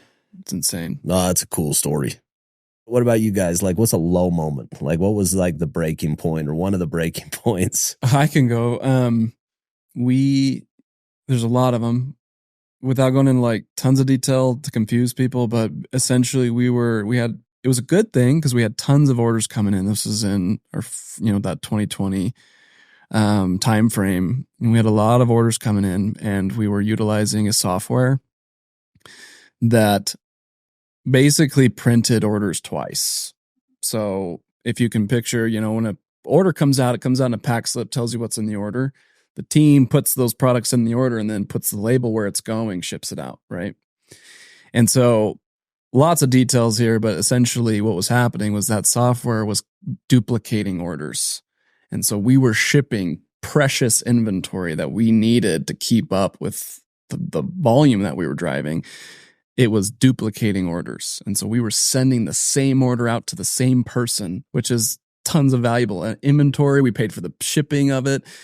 And I mean, we literally, Mitch and I and Sam, one of our employees, like we spent hours literally sifting through piles and piles of orders. to try to match up names. I mean, I'm like closing my eyes. I can picture some of these people's names because I was like, all right, like Karen Jones. Okay, Karen Jones. Like, and I got a Karen Jones here, match up the Arizona address. We're like, all right, here's a duplicate. And we had to do that for hours so that we didn't ship It was out days. But like, I remember this one night specifically.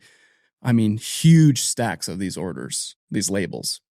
And going through it and like literally like just like almost going crazy. Like I felt like I was going crazy. And it was just like, what the heck are we doing? Like kind of like that feeling of like imposter syndrome almost. Like we're not adequate to handle this company. You know what I mean? And so, but I did this. I'm the problem. Yeah. But we pushed through it. We figured it out. We had it all fixed, and it was definitely a character builder. I think it brought us to tears for sure, just because of the mental constraint and physical strain that it was. So frustrated. But we came out for the better. But that was one specifically that was just like. What about you, Bailey? I feel like I would say managing our marriage with our kids with a business. Yeah. I feel like it can be so hard to put your kids first, put the business first, and then care about our relationship together. Yeah. So I think it was figuring out Yeah. how to balance all of that together, because I mean, when we first started, I don't think there was any sort of balance. There's not really like a manual either. No. And it's so intimate and it's so personal between relationships. Mm-hmm. And so like how did you do it? Like where was the happy medium? Like what were the systems or like kind of rules that you guys put in place to be better at it? Yeah, I would say we designated a weekly date night. Yeah. Because we knew that if we didn't work on ourselves together as a marriage, our kids, they weren't going to fail, but they were going to suffer and the business was going to suffer. So we had to come together. Yeah. And our weekly date nights were huge in us. And I don't know if we've missed a date night. And that's been the difference, or that's been like one of the core differences. It actually became a perfume. We named a perfume Tuesday Date Night. Come on. Yeah. How cool is that? Yeah. It's. Yeah. Just as like, part of the story. Yeah. And I would say we try to, when we come home from work, designate time to our kids. And there's been a couple things that we try to implement into our home that will help balance our marriage, the kids, and the business. Yeah. Yeah. So Bae's fun. been awesome at that. So fun to like learn from this stuff. So a couple more questions before we finish up. Talk to me about faith. Talk to me about faith and how that's factored in the journey. You guys said both of you guys went on missions. Yeah. LDS missions. Yep. Talk to me about kind of where that fits. I mean, from the beginning, I see God's hand through it all. Like I know that a lot of decisions were guided, and I know that, when they should have given up a million times as I'm, watching them in my aesthetics, I know that someone was guiding us to make all these decisions. And I really think God's hand has been there from the beginning and it hasn't stopped. Yeah. I mean, for me, the timing, it's not coincidence, like Bae and I getting married. She aspires to be an esthetician. Mitch and I getting into each other's lives. We work in contract manufacturing. Mitch and I try a bunch of businesses together. We learn that we work really well together through success and through failure. And we see this gap in the market that was like perfect timing for clean. COVID hits, clean, and all that emphasized. And so all these timings were crucial for us in our success in the business. And that is all by God's hand. I mean, we believe that full-heartedly, that it takes our effort. We got to put in the work, but he's definitely in the details. But I think it's easy to see that stuff in hindsight. Yeah. Yeah. How did you guys was it always like a compass? Was it always like a guiding light where you guys just knew? Well, I think there's always vagueness, right? There's blurriness. And I think when we were throwing 17 LLCs at the Utah Department of whatever, and they're like, who are these guys? And we have these defining down low moments that you talk about. We talk about this all the time. That's when you become most humble, and you got to kind of revert back to what actually matters first. Mm-hmm.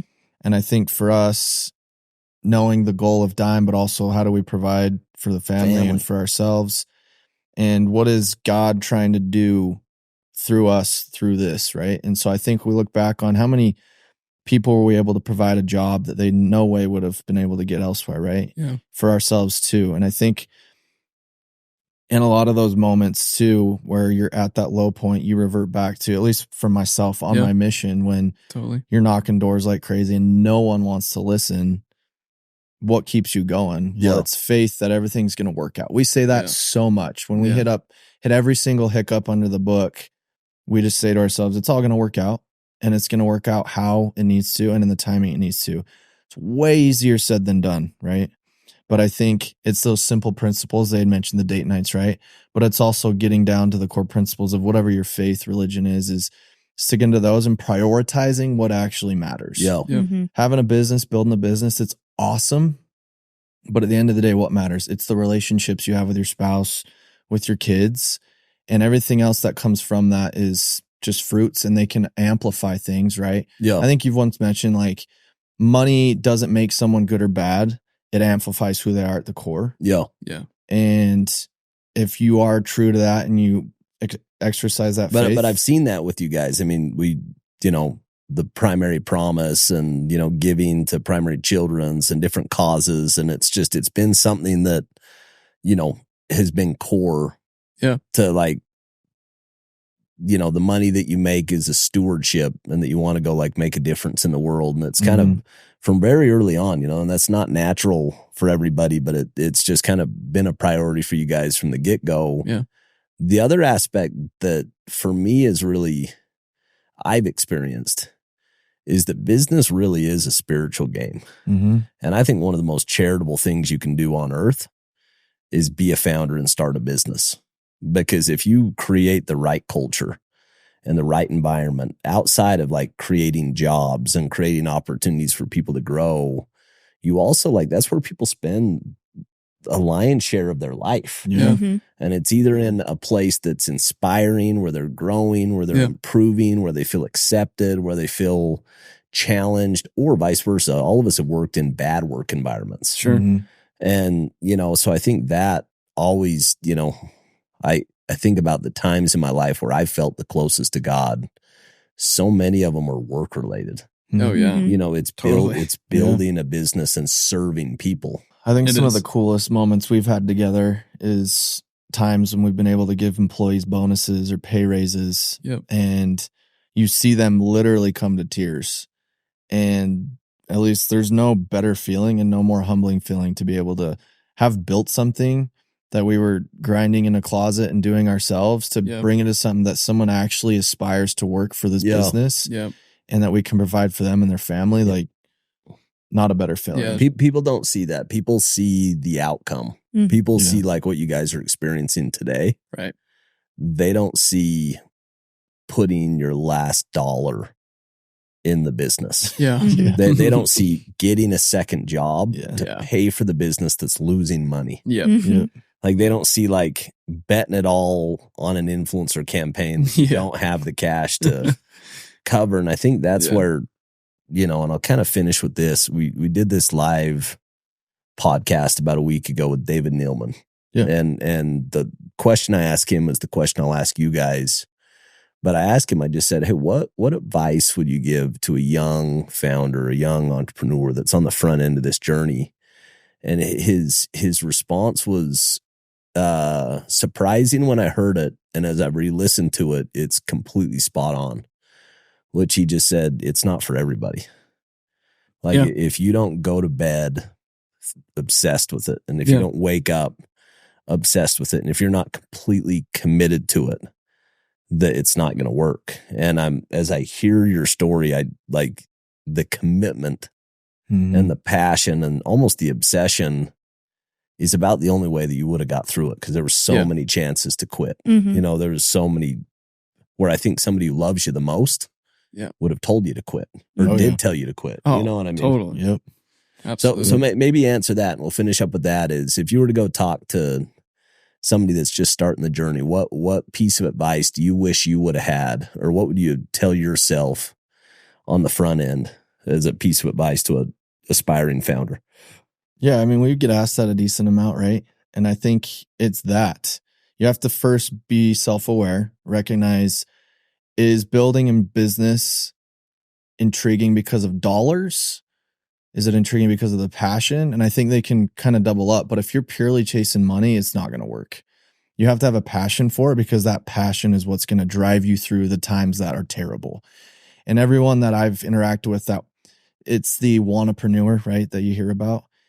They're usually not willing to get down and dirty. They wouldn't have drove to McDonald's late at night. They wouldn't have filled a product. They wouldn't have. And when we get people reach out to us and they say, okay, well, how do you guys do the fulfillment?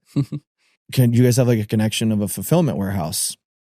It's like, well, how many orders are you doing? Like, well, none. Okay.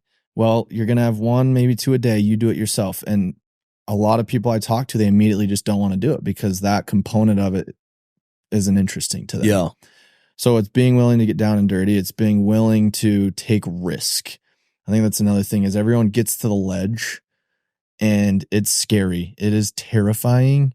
You got to take that step. Yeah. You'll never know if you don't. And a lot of individuals we interact with who aren't actually entrepreneurs, they just don't take it because it's not comfortable. It's too much.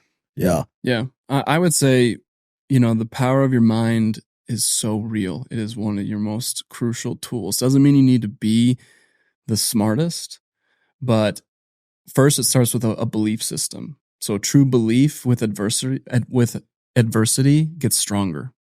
And so when people quit, I feel like it's because they didn't really believe in what they were doing, or maybe didn't believe in themselves. And so believing in what you're doing and believing in yourself that you can do it. Honestly, I know that sounds kind of corny, but like that is so crucial. That's been crucial for me. Inputs yield outputs, and that can be good and positive and negative inputs will yield positive, negative outputs. And so for me, I kind of have always been a happy-go-lucky, positive individual. And this has shown me that I need to constantly feed myself with positivity. Yeah. Continually to remind myself what I believe in and that I believe in myself. And that keeps me going another day, And so that's a crucial one for me, is the power of the mind and believing in yourself, and know that the opportunity, it's never the opportune, the opportunity is never like going to come to you. You got to go seize it. Yeah. And it comes through works, right? Like you got to go and you got to act, and you got to go make it happen. I love it. What about you, Bailey? I totally want to piggyback on the passion and the believing in it, but also staying true to who you are and what you're doing. Because there were so many times that, I could have been like, okay, well, this skincare brand is doing this. We need to do that because they're succeeding. But if you're staying true to what you believe and your passion, it's going to go somewhere. And so believing in yourself, keeping that passion, I think will do more than anything could do. Yeah. Well, so I do this a lot. I spend a lot of time with entrepreneurs, and you guys are exceptional. And this is such a fun story, and it's a unique story. And so just want to tell you guys, thanks for coming out and sharing it. Absolutely. Thanks for having us. Yeah, we appreciate it. I've gone from not knowing what Dime is to being a Dime fan. Dimer, that's what we'll call it. Yeah, that I'm Dimer. like, I'm in, Cool. And I think it comes down to like when I really hear that founder story and like what you guys put in to go create it. Yeah. There's an emotional connection. There's an affinity to it. And I just, want it to succeed because of it feels like it's something that needs to succeed. Cool. And so Well, we anyway, appreciate yeah, that. I want to Thank tell you you so guys, much. thanks for coming, and wish you the best in kind of the next stage of the growth of this business, and can't wait to have you on here in a year or two as we look back at kind of what that next step is. Cause I think that's a whole different discussion of how to take a business from 6 figures to 7 figures to 8 figures to 9 figures and what it entails and what you learned along the way. So Totally. anyway, thank you guys. Thank Yep. you. Stay tuned. Thanks, Casey. Yeah. Thanks.